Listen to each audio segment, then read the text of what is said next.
Hello, hi everyone. My name is Dylan. I'm going to be introducing Linda's Sartor. Following 9/11, Linda's heart was tormented by aggressive U.S. response. Protesting and educating weren't enough anymore. She was called to say with her body that her life as a U.S. citizen was no more precious than anyone else's life in the world. In the 10 years that followed, Linda ended up going to 6 war-torn places where she joined various organizations as a citizen diplomat and unarmed civilian peacekeeper. She was with the International Solidarity Movement in Israel and Palestine, Iraq peace teams in Iraq just the month before President Bush started bombing there, the Nonviolent Peace Force in Sri Lanka, Global Exchange in Iran, Voices for Creative Nonviolence in Afghanistan, and folks for several of these organizations in Bahrain. Thank you, Linda Sartor.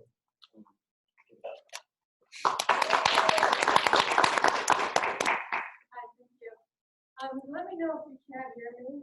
I'd rather be down here, at least to begin with, because I want to point to stuff on the screen.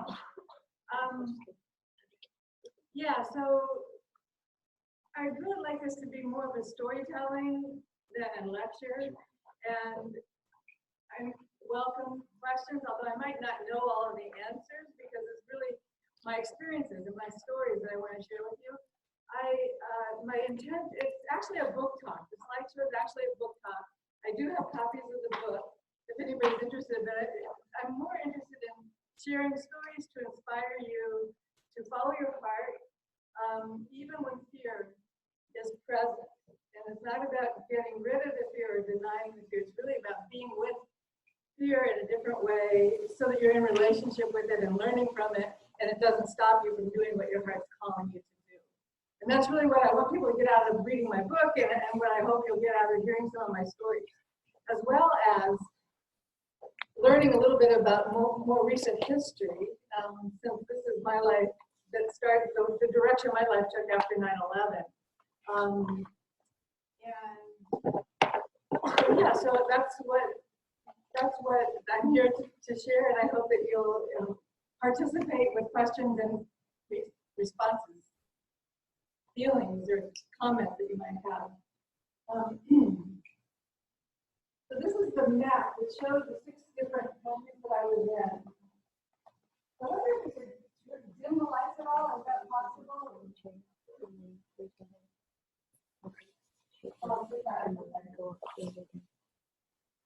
So the first country that I went to after 9/11 was Israel, Palestine.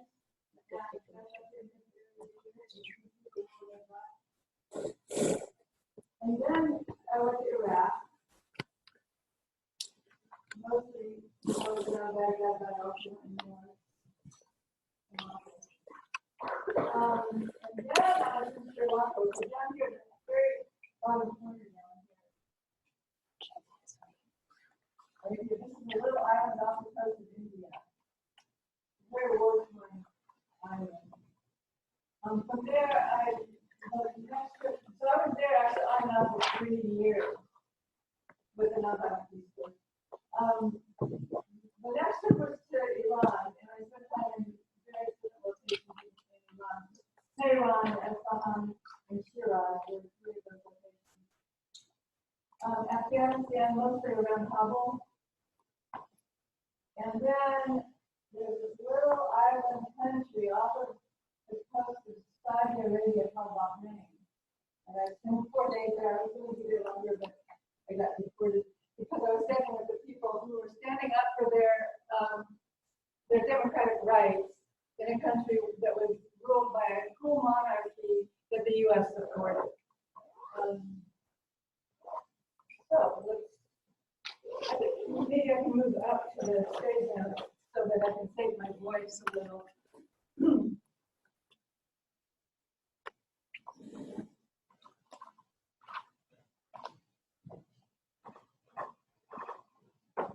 So the 2 positions that, looking back on my experience, so I was kind of following my heart, and I was open to possibilities that showed up in my life. that would fit into my calendar so I could work all of my commitments back here around the travels that I did. And looking back on those 11 years that followed 9/11, I can identify the roles that I took on as being two main roles. One is called unarmed civilian peacekeeping, and the other one is called citizen diplomacy. And I want to tell a story. This story took place in Sri Lanka, and in Sri Lanka, the big conflict in Sri Lanka was and still is, although it's more underground, between the Sinhalese government and the Tamil people. So the Sinhalese people and the Tamil people both have long time history in Sri Lanka. When the British were ruling in Sri Lanka, they favored the Tamil people. And then when they pulled away and there was a majority vote, Democratic vote for president, the Sinhalese came into power and then marginalized the large minority population of Tamils. So the bigger picture war that had been going on for 40 years was between the Tamil Tigers, a terrorist group of militants, and the Sinhalese government. And the Nonviolent Peace Force was there, hoping that we would be able to provide a protective presence so peace talks could take place with less fear and less likelihood for violence.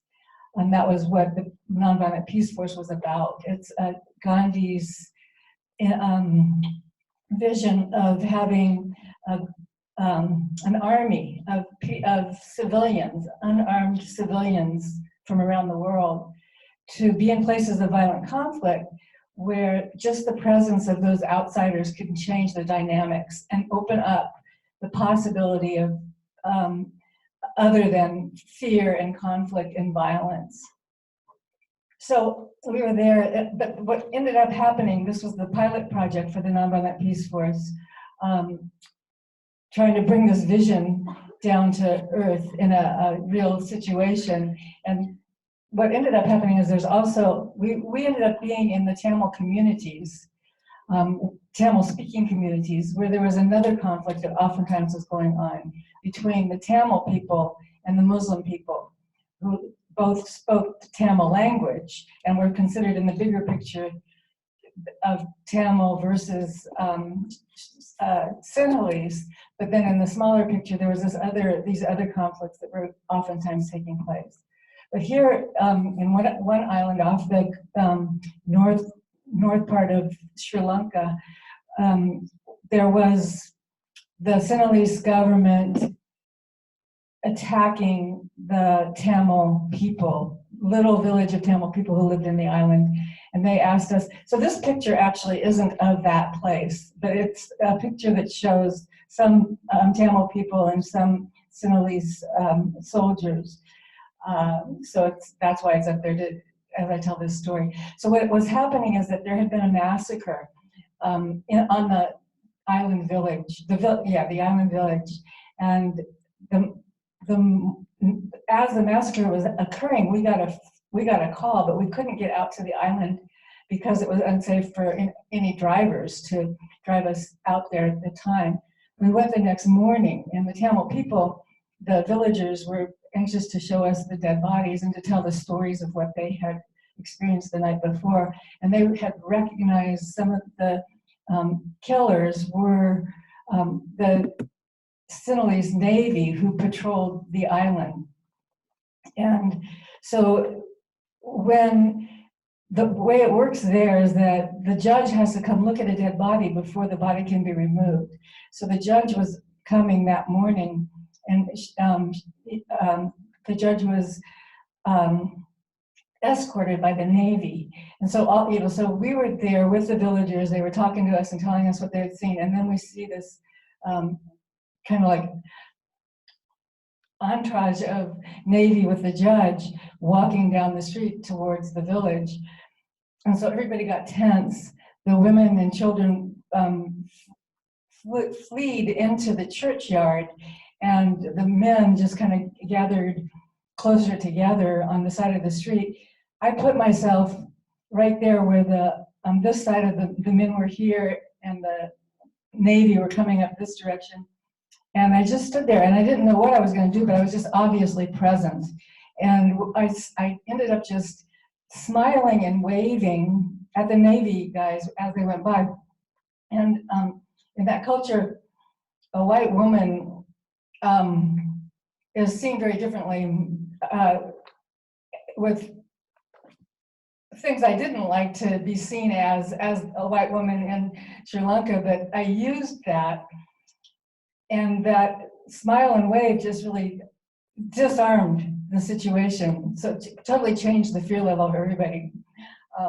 So that's an example of unarmed civilian peacekeeping, which is going in and being present in such a way that just changes the situations. It can include getting in between when there's violence or potential violence occurring. It can include just witnessing and reporting back what we're seeing, but being obviously present. The next story is a story of citizen diplomacy. And citizen diplomacy is going into a country that's seen as enemy to the US, that our media is, on both sides, is portraying each other as enemy and building up the whole conflict. So this was in Iraq, just before we started bombing in Iraq. And this was one of the clerks at the hotel where we had been staying. And this was on the last morning when we were just about to leave.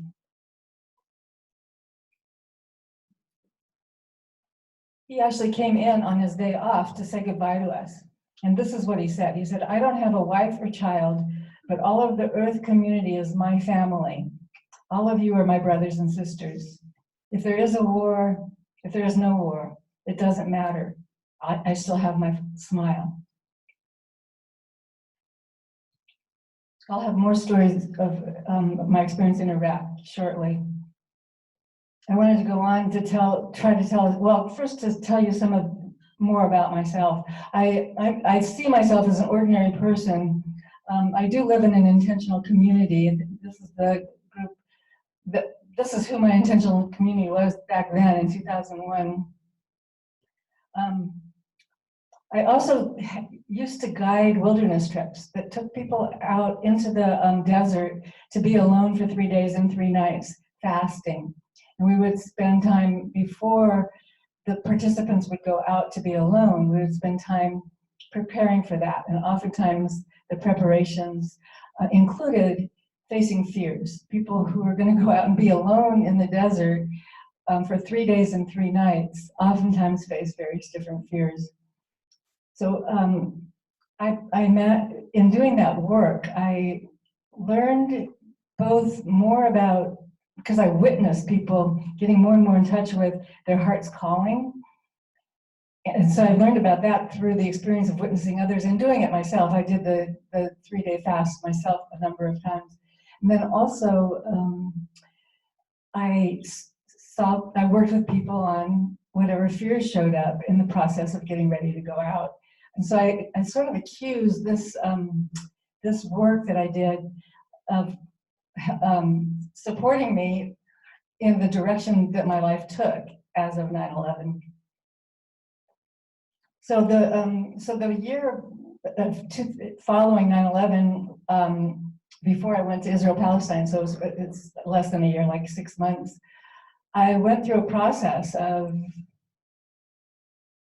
facing my own fears. And a lot of different good reasons showed up for me to talk myself out of going. But my heart was like saying, no way, this is what you've got to do. It doesn't matter how scared you are or what might happen. So the first chapter of my book shares a lot about that whole process of getting to Palestine. Now, I only went there for 2 weeks, but it was a big 2 weeks in my life. So there's the map of Israel.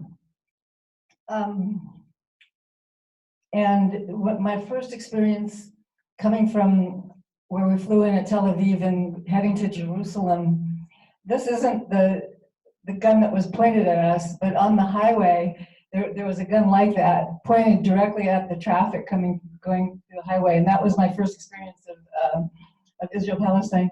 There's a lot of checkpoints, and especially in Palestine, and this is actually one of the checkpoints in Palestine. And this is a demolition of a whole neighborhood. And this is very common in Palestine. There will be, I'm sure, a presentation here at Social Justice Week, if it didn't happen already, that will be specifically about what's going on in Israel and Palestine. But basically, from my perspective, what I understand about the situation is that the Israeli settlers, supported by their military, are trying to do as much as they can to get the Palestinians to leave their homeland. And the way the laws are, Palestine, where the people are living, is divided up into 3 zones, and there's zones where Israeli government has control. And so one of the ways that they're trying to drive the Palestinian people out is with their zoning laws that lead to it being legal to demolish Palestinian homes. And then I ended up in a small refugee camp called Balata Camp, where most of the action was taking place while I was there. I was in Balata Camp for only 4 days while the soldiers were in the camp. They had actually arrested all the men from it's really a village. It's a camp that's been there, a refugee camp that's been there since the 40s. So for generations, people have been living there. They removed all the men from the camp, and they put the women and children on curfew.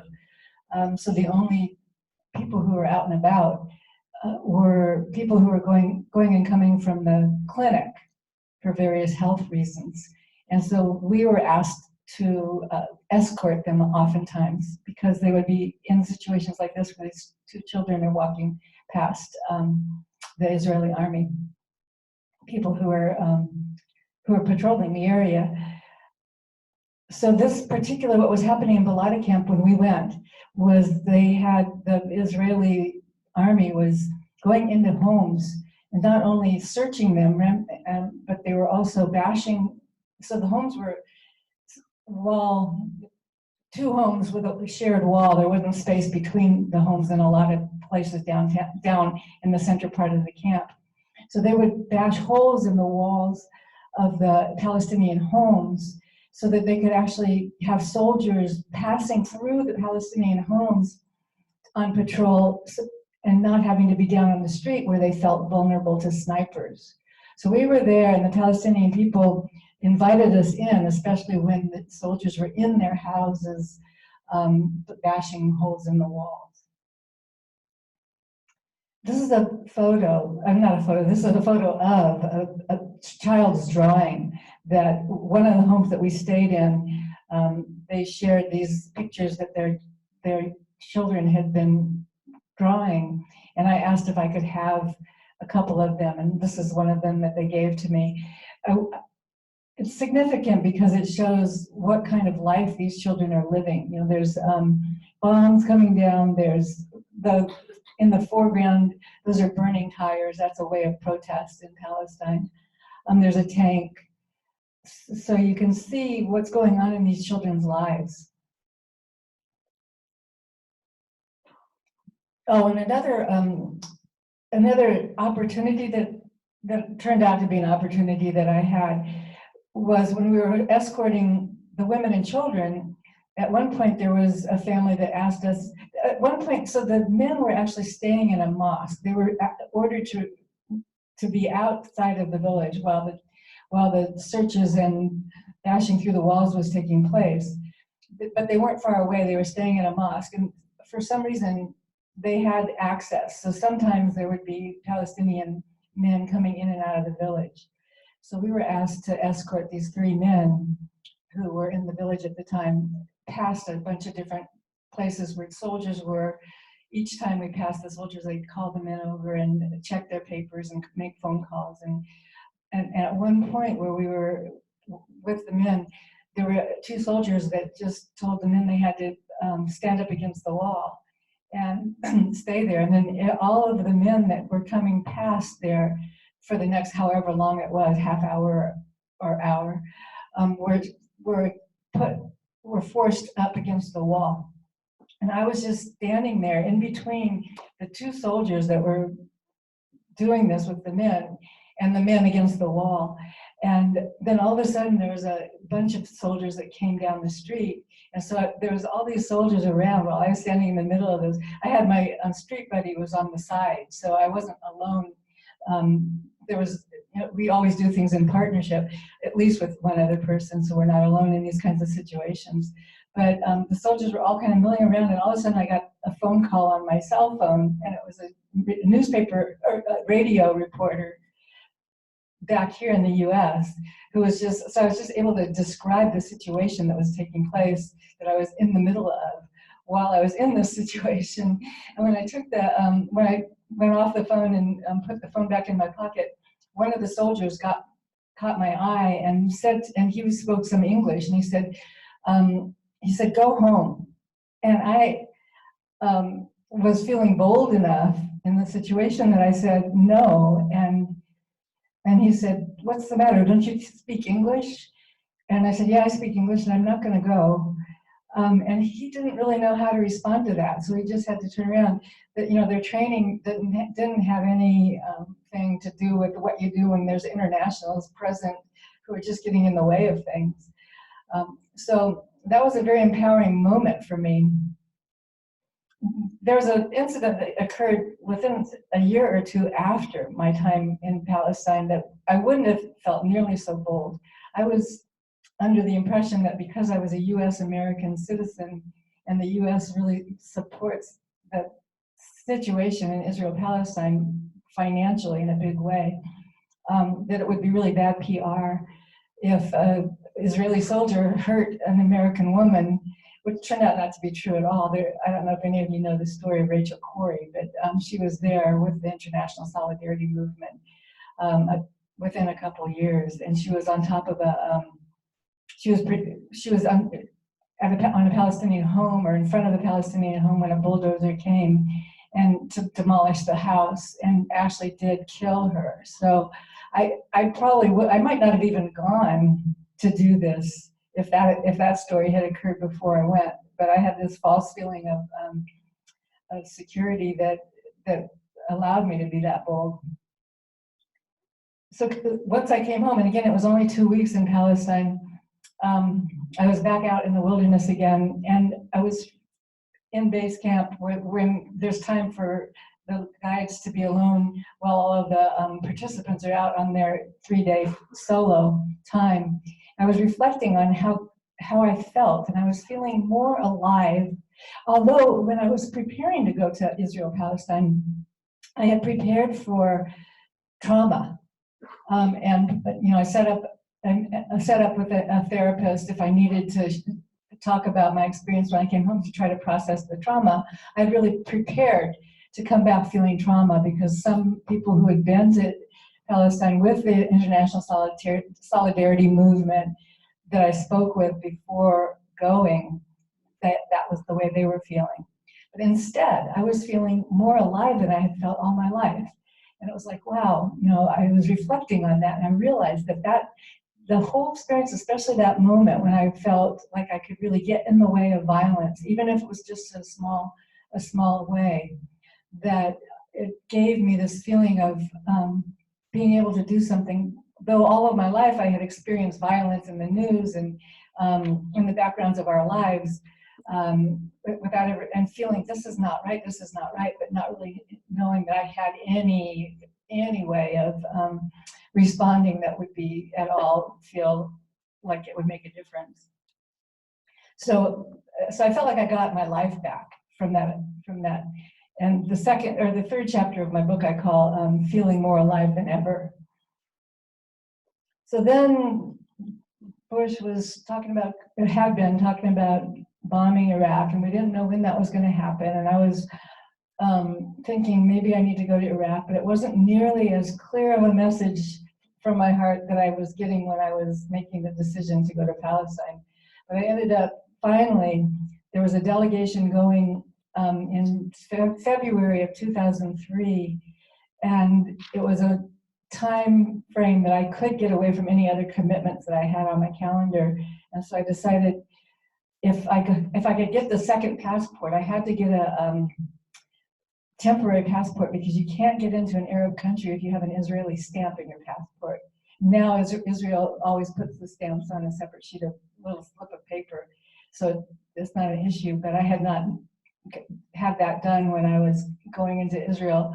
So I had an Israeli stamp in my passport, and that meant I wouldn't be able to get into Iraq. So I had to get a temporary replacement, which I needed to go through a number of hoops in order to get that. And so when I was driving down to San Francisco for my appointment to get my passport, I was like, I only had a limited amount of time to get there in time and find parking. And I was thinking to myself, and I didn't know if the letter that I had received from the organization that I was going to go with, which was Christian Peacemaker Teams, that this letter had been used in Chicago and the person hadn't been able to get their temporary passport back using the letter. So there was all these possible ways that I would not have gotten my passport. And so I said to myself on the way down, well, if I get my passport, that means I meant to go. And I did get the passport, and so I was on my way to Iraq. They only were taking a delegation of people who had experience in a war zone. And my little time in Palestine gave me enough experience that I was able to do the delegation to Iraq. We didn't know if the bombing was going to start when we were there or not. And we prepared for that possibility while we were there. At the border crossing, so we ended up flying into Jordan and then going across land because the sanctions were going on.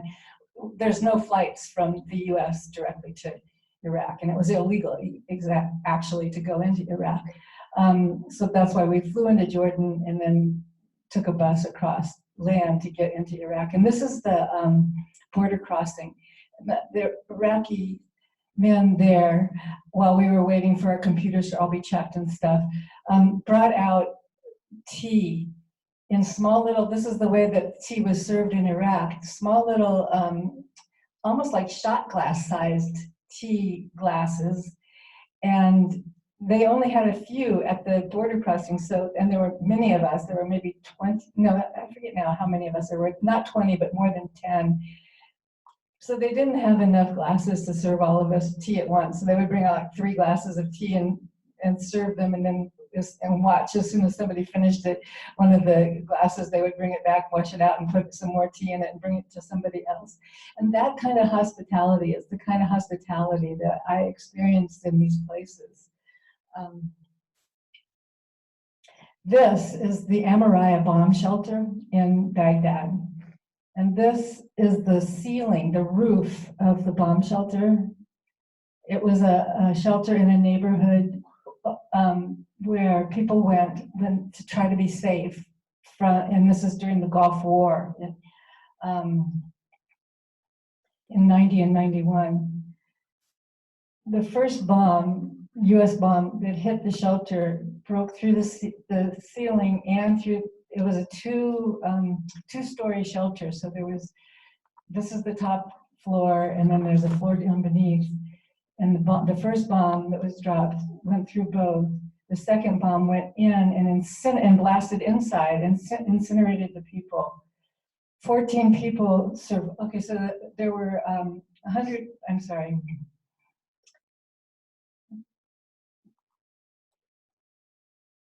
Oh, I thought I had written down the number of people who died, but there were 14 saved, and they were saved because they were sleeping close to the door, and the blast blew them out the door.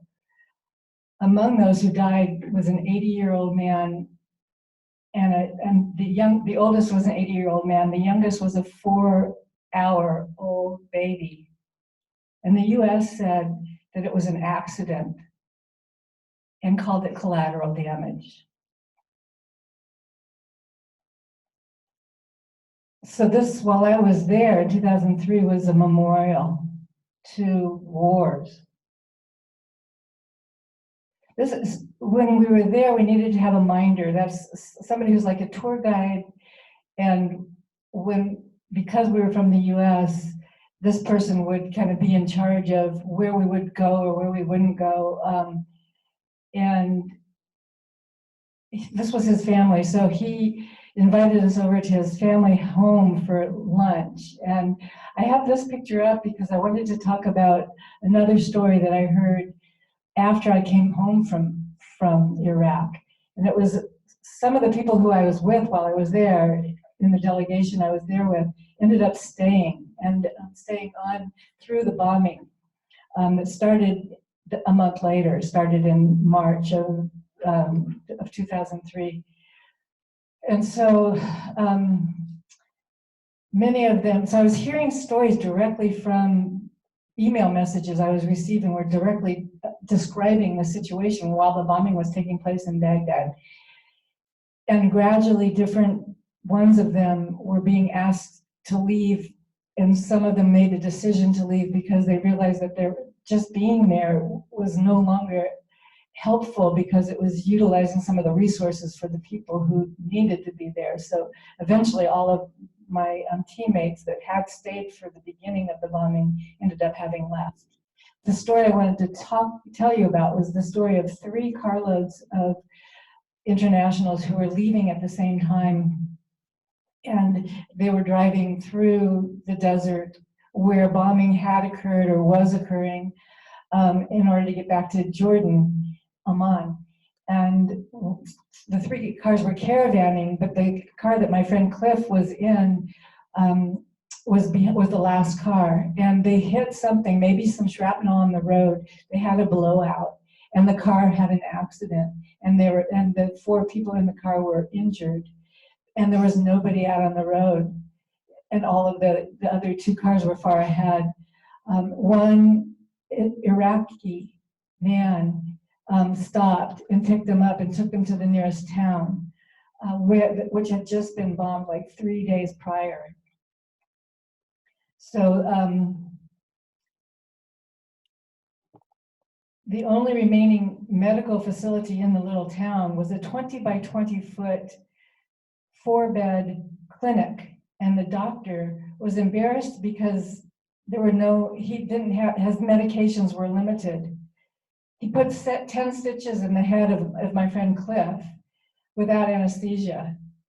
And he took care of all of the injuries, but he would not accept payment. He said, "We treat everyone in our clinic, Muslim, Christian, Iraqi, or American. We all are part of the same family, you know." So those were some of the stories of my experiences in Iraq. After those 2 trips, the one to Israel, Palestine, and the one to Iraq, the Nonviolent Peace Force had finished developing their infrastructure. That's the group that had this Gandhi's vision of a peace army of people all over the world who are unarmed civilians, trained to be in places of violent conflict. And they were ready to place their pilot project team, and that was going to be in Sri Lanka. So that is a little map that shows the whole island of Sri Lanka off the coast of India. This is the team that ended up getting to be there.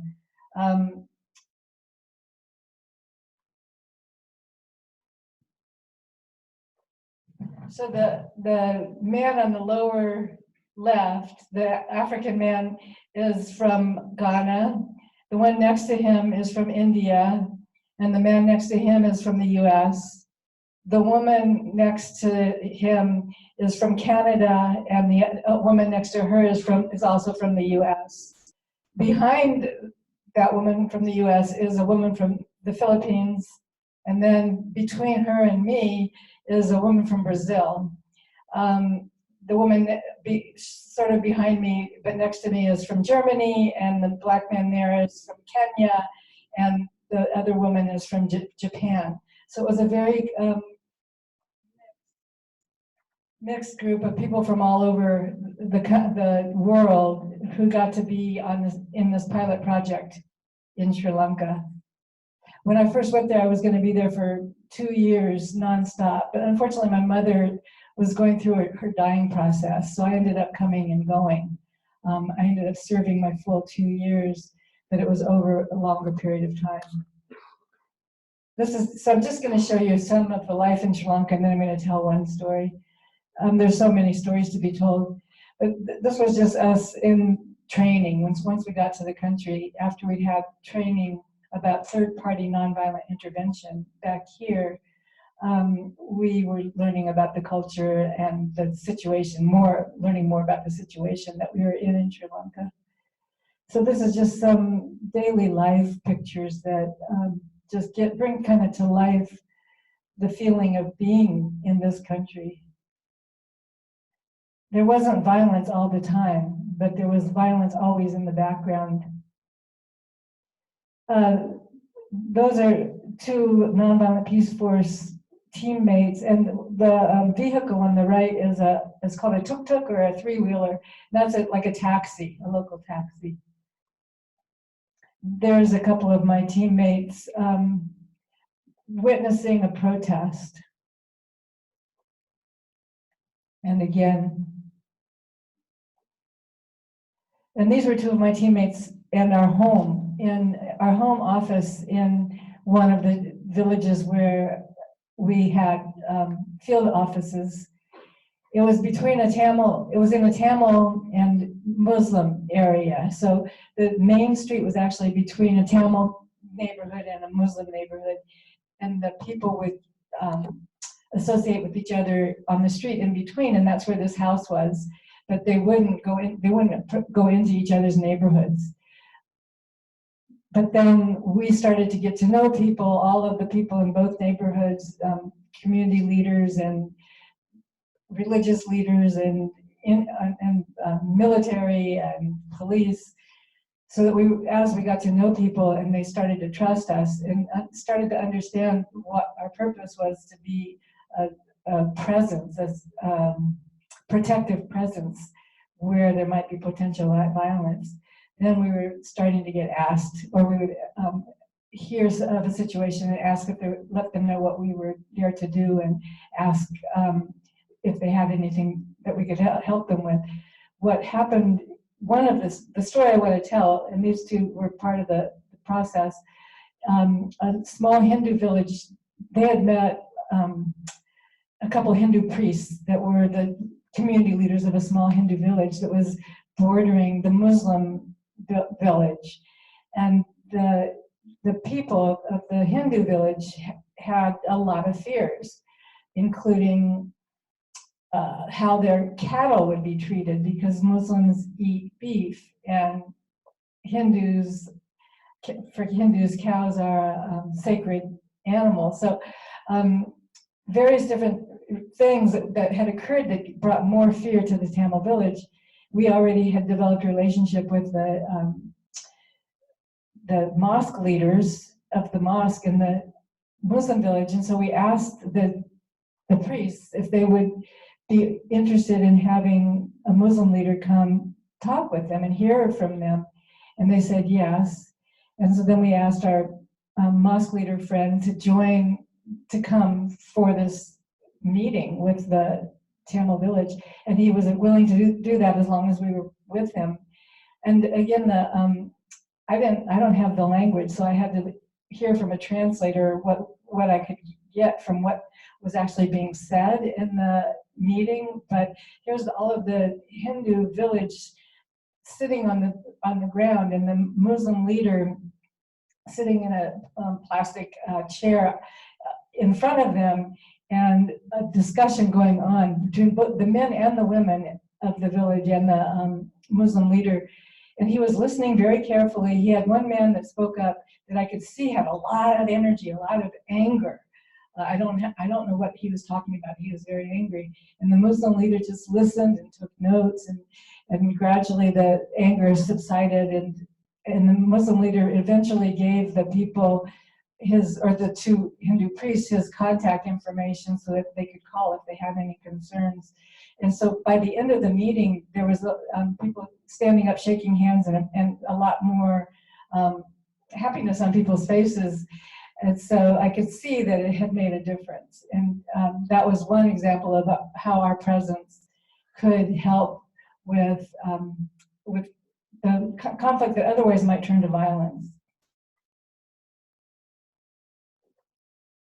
Okay, so like I said, I was coming and going to and from Sri Lanka for several years. So it was 2008 when Bush he had been making noises about invading Iran for a long time, and Global Exchange was sending a citizen diplomacy group to Iran in 2008.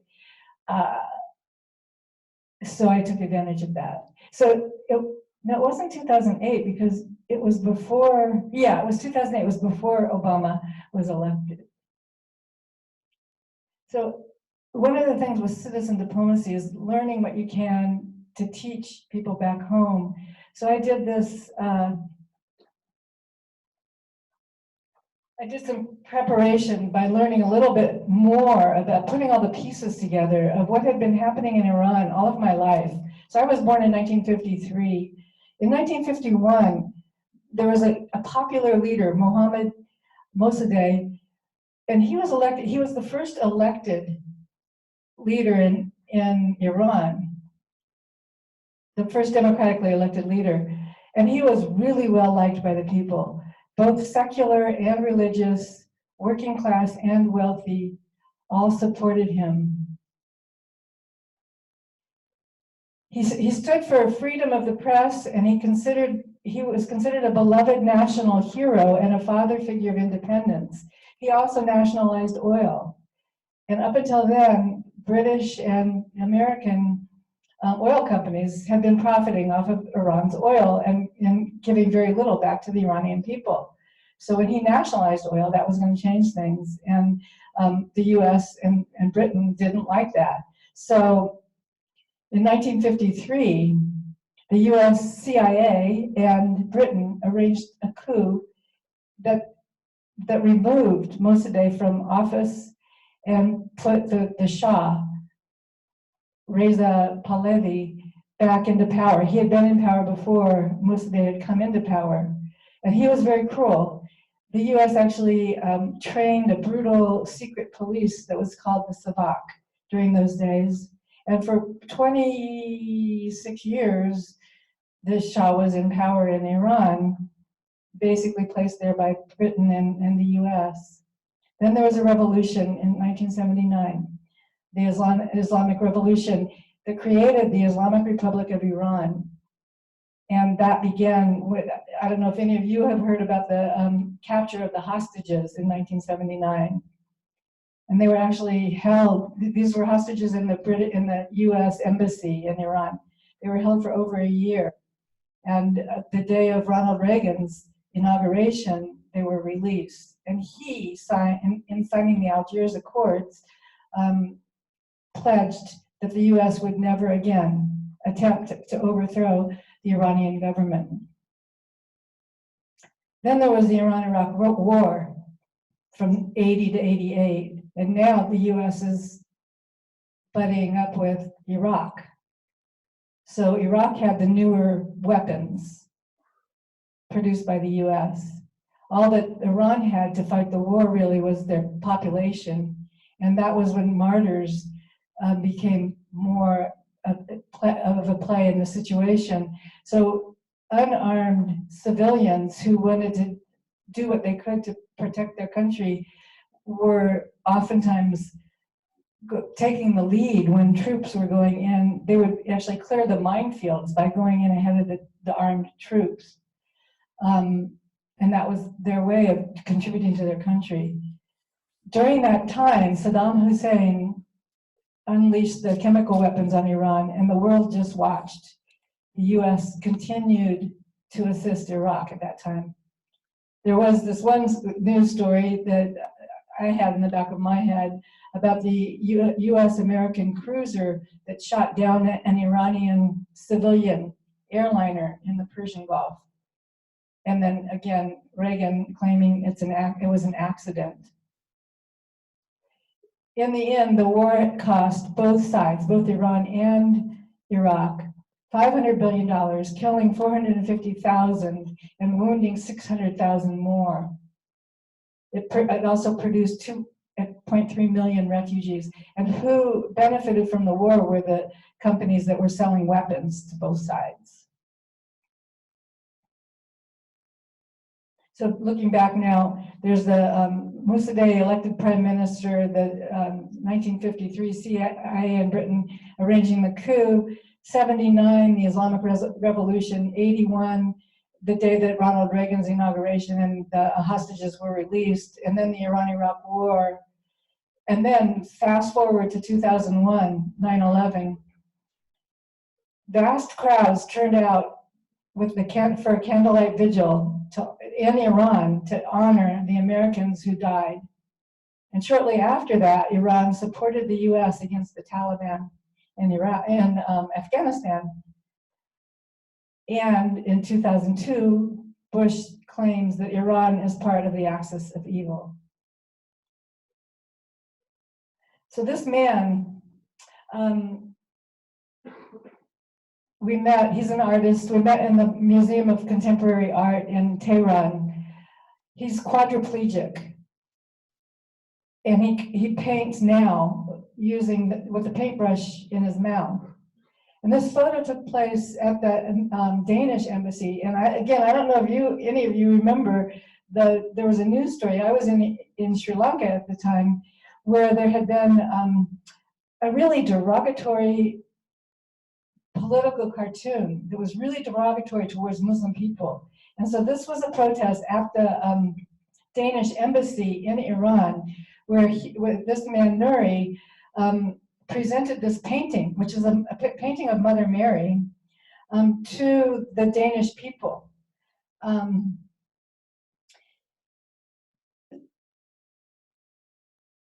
When we met him and his wife at the Museum of Contemporary, before I say that, I want to say, so later I learned more about this man. He became quadriplegic because he was part of producing and directing a play when he was in high school. It was a play about human rights. And then he was beaten by the Savak, the secret police that the US had trained. He also lost 2 brothers in the Iran-Iraq war, 2 brothers as martyrs. So he had a lot of good reasons to dislike the US and US Americans, but both he and his wife, when we met them at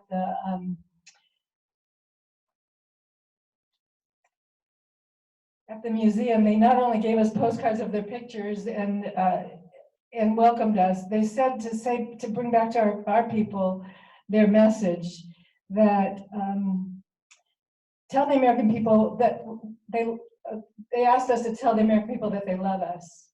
So even though we had all these good reasons to dislike us, they still felt love towards the American people.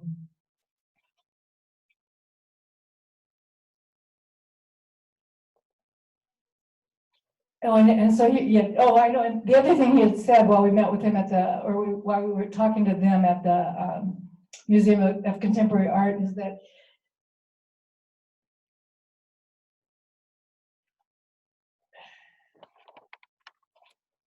I don't have the exact words that I had written down before, but it's basically that we appreciate all religions. You know, we're Muslim, but we appreciate the Christian religion as well, and that's why they gifted this painting to the Danish embassy at that time.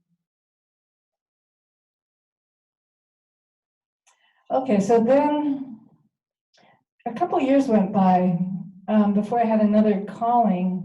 But then I got this, but I'd been curious about Afghanistan because that was actually the first thing that the US did after 9/11 was to bomb Afghanistan. And, but I had heard from some people who had gone over there that it was way different over there than what the stories that we were hearing, especially for women. So I was curious to hear from the women myself. And I had this opportunity then to go to Afghanistan in 2011, where we met with this group of young people called the Afghan Peace Volunteers. And we were there really to learn from them and to support them in their work of trying to bring peaceful relationships within Afghanistan. This is a group called the Transitional Justice Coordinating Group. And transitional justice comes into play after wars, when places are trying to move in a new direction. The women and men of this organization were really in favor of the U.S. occupation, what we call the occupation of the U.S. presence, because they were so afraid of what had happened during the Taliban, during the years that the Taliban was in control. So it was interesting. There's this group of people where there's young people and elders, internationals and locals, women and men, and everybody was talking from different perspectives and being heard by each other. So this is Leah, and she said that she believed the youth experiences were not naive because they hadn't had the experiences that she had had, especially for a woman, when the Taliban was in control. And this is Abdullah, who was 13 at the time, and he said to her, last year, 2,300 women and girls committed suicide, and that's post-Taliban. And then Leah said to him, no, I'm sorry. Then Leah said, Abdullah was only 4 or 5 at that time and wouldn't remember the cruelty of the Taliban. And Abdullah said, my father was killed by the Taliban, and that he himself, Abdullah, needs to choose his way forward. If he were to take revenge, the Taliban would probably kill the rest of his family. And he was saying he was not pro-Taliban nor pro the US and NATO presence. He was just against war. This is Faiz, and just after I was only in Afghanistan for maybe 3 weeks. Coming home, Faiz actually had pretty good English skills and wrote back to several of us who had written to him email messages, and he said, thank you, my friends, for your emails. Hello, I miss you, and I hope you and your families are good. He was from the whole group of young people, the Afghan peace volunteers, were all from a province called Bamiyan.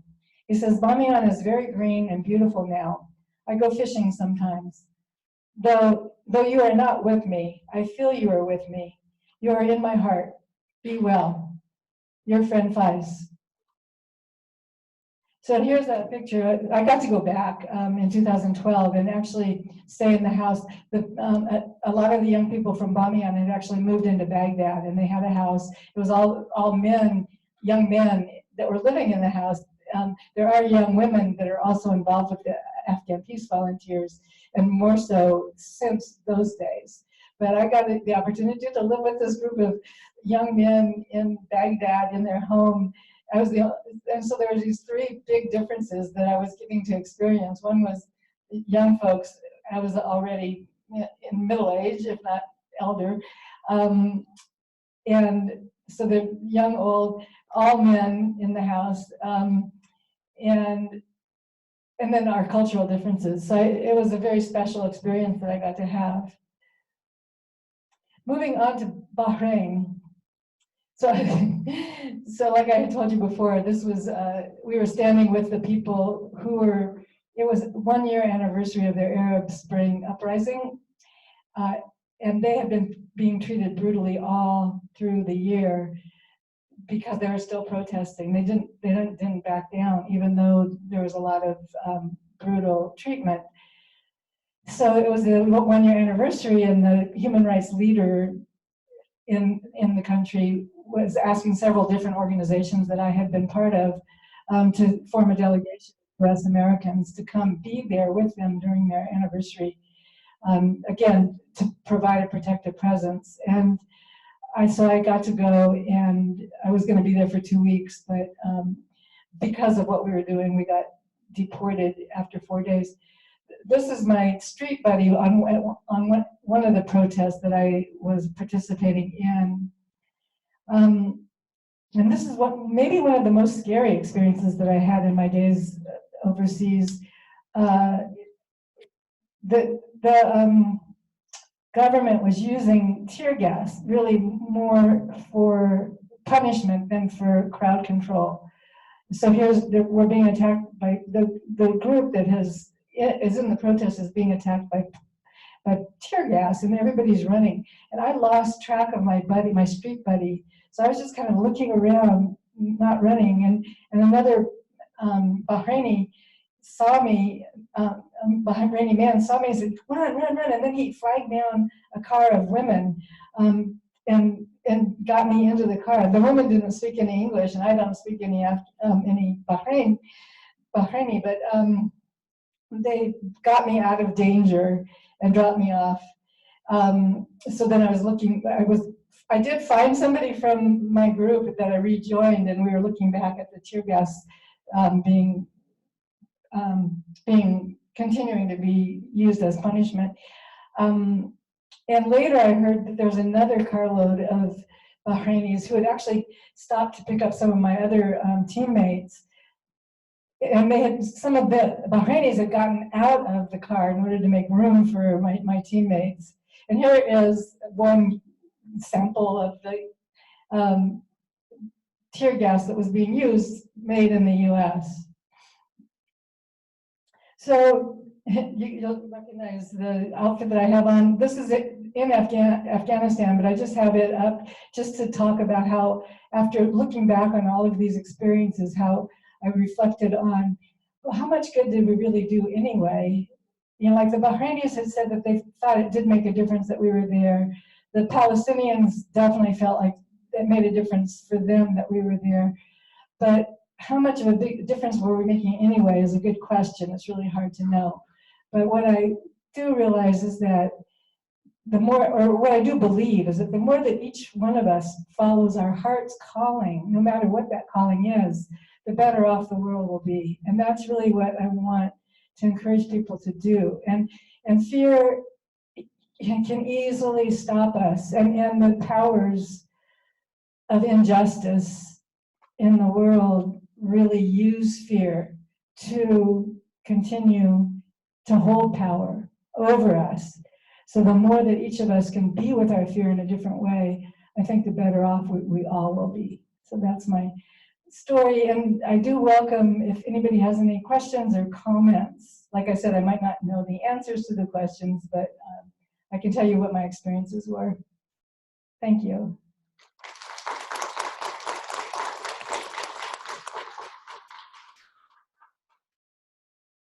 Any questions? Well, it's probably time for you to move on, isn't it? And if you're interested in the book, it's $20, and I can sign your copy if you'd like. Did somebody say they had a question? Yes, please.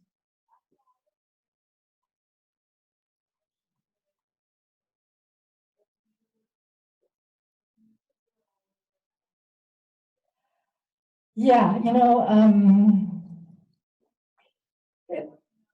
yeah, no, it was never really a choice, like this is something I want to do. It was more, this is something I have to do, but not like anybody out there was saying it's something I have to do. It was like my heart was saying I had to do it. So it was like I didn't have a choice. And I do feel better inside my own body and my own life because I did follow, or have, and I try to continue to follow what my heart's calling me to do. It's not always easy to discern, but I think that in following my heart as much as I can, that I live my life more fully and make my contribution that I'm here to make, and that's really what's important, I think, for all of us.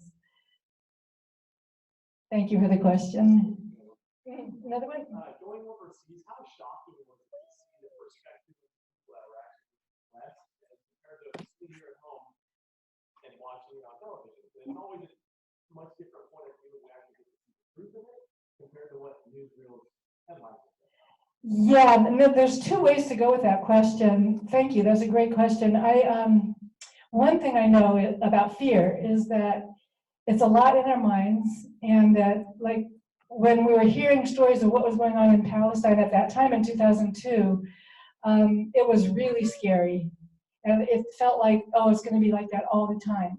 But I knew also, just thinking about how people who don't live in California are more afraid of earthquakes, and how I'm more afraid of tornadoes because I've never lived through a tornado, I realized that people at a distance is a lot scarier. And that was why I started an email list back then, which I still have going, because I still go places. I'm going to be going back to Israel-Palestine in October. But my main purpose for that email list to begin with was just to reassure people that I was okay, and because I knew it would be scarier for them than it was for me. Every moment I would know whether it was a time to be afraid or not, and there really were very few scary moments. And the other thing to say about that is there's a lot of truth that I think I got from my relationships with people in these various places that we don't get from the media. Yeah, thank you. It is time for me to end. So yeah, feel free to come up if you want to have any individual conversations, and I'll say goodbye for now.